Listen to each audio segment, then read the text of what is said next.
23 août 1914. Les Allemands attaquent. Ils misent sur une victoire fulgurante, une guerre courte. Leur plan, le plan Schlieffen, du nom du général allemand qui l'a conçu, consiste à passer à travers le Luxembourg et la Belgique avant que les Russes attaquent à l'Est et obligent les Allemands à se battre sur deux fronts. La violation de la neutralité de la Belgique, créée après la défaite de Napoléon pour servir d'état tampon entre le Royaume-Uni, la France et l'Allemagne, entraîne une réaction immédiate de Londres.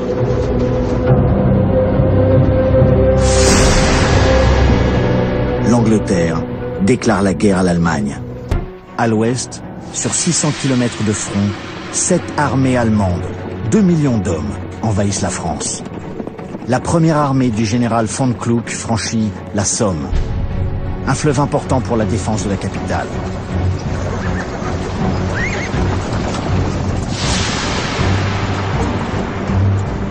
Les officiers allemands répètent à leurs hommes: la victoire est proche, et ce qui vous attend, c'est l'entrée triomphale dans Paris.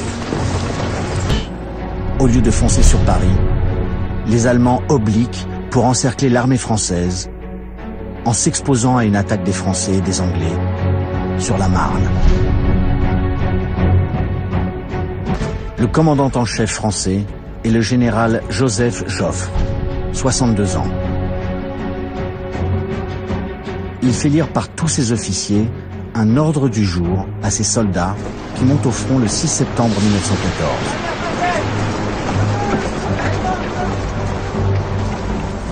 Au moment où s'engage une bataille d'où dépend le salut du pays, une troupe qui ne peut plus avancer devra coûte que coûte garder le terrain conquis et se faire tuer sur place plutôt que de reculer. Aucune défaillance ne pourra être tolérée.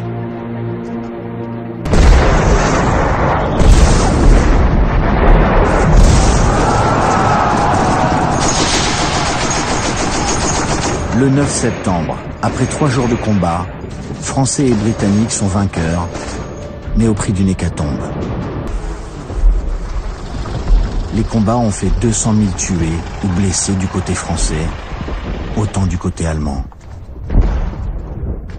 Français et Britanniques laissent échapper les Allemands vers le nord de la France dans une série de mouvements tournants appelés la course à la mer. Pendant ces 3 mois d'affrontement, d'autres unités allemandes achèvent leur conquête de la Belgique.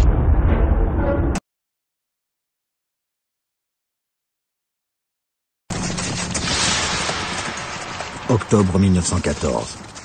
Les Allemands, bien décidés à garder leur conquête, entreprennent de creuser ou de faire creuser par des civils un véritable réseau de fortifications dans la terre des Flandres, grasse et argileuse, qui retient l'eau.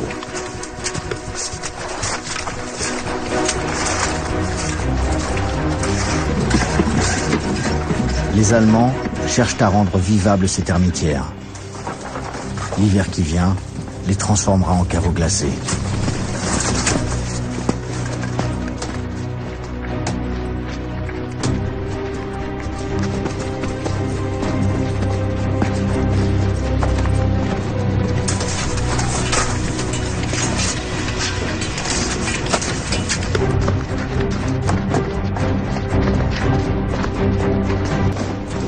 La guerre de mouvement fait place à la guerre de position.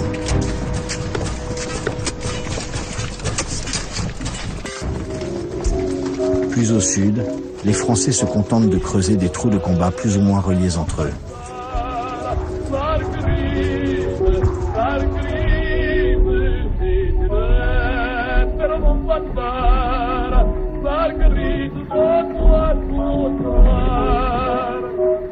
Le commandement n'envisage pas que les armées s'installent dans des tranchées organisées pour la défensive. Les hommes savent que leur chef ne pense qu'à l'offensive. Il faut chasser les Allemands des 10 départements qu'ils occupent, derrière ce qui est maintenant une ligne de tranchées d'une longueur de 700 km, de la mer du Nord à la frontière suisse. Février-décembre 1916, bataille de Verdun, sommet de la folie meurtrière. Environ 500 000 soldats des deux camps mourront en défendant moins de 100 km². Juillet-octobre de cette même année 1916. L'offensive alliée sur la Somme se solde par un échec. Bataille quasi immobile, où la défensive prime l'offensive et où tomberont près de 500 000 soldats anglais.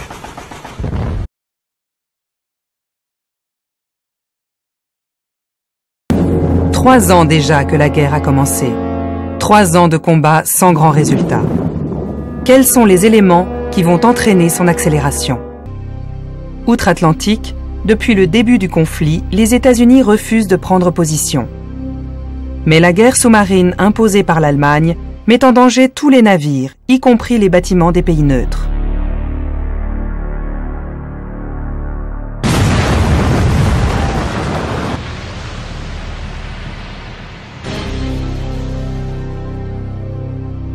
Le commerce extérieur américain est en péril. C'est pourquoi le 2 avril 1917, les États-Unis entrent en guerre contre l'Allemagne. « 2 millions de boys américains vont fouler le sol européen. En 1917, la Russie subit une grave crise de pouvoir. Devant l'importance et la violence des émeutes, le tsar Nicolas II abdique. Quelques mois plus tard, les bolcheviks menés par Lénine provoquent la révolution d'octobre et prennent le pouvoir. L'armistice de Brest-Litovsk est signé. En décembre 1917, la Russie révolutionnaire sort du conflit.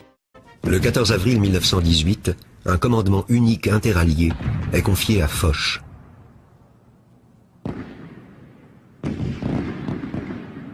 Les offensives allemandes se succèdent.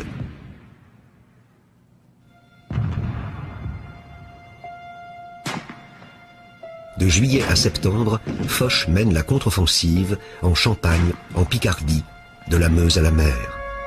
Il force les Allemands à reculer sur Gand, Mons et Sedan. Une dernière offensive générale des Alliés, l'abdication du Kaiser, la fin des combats se profile enfin.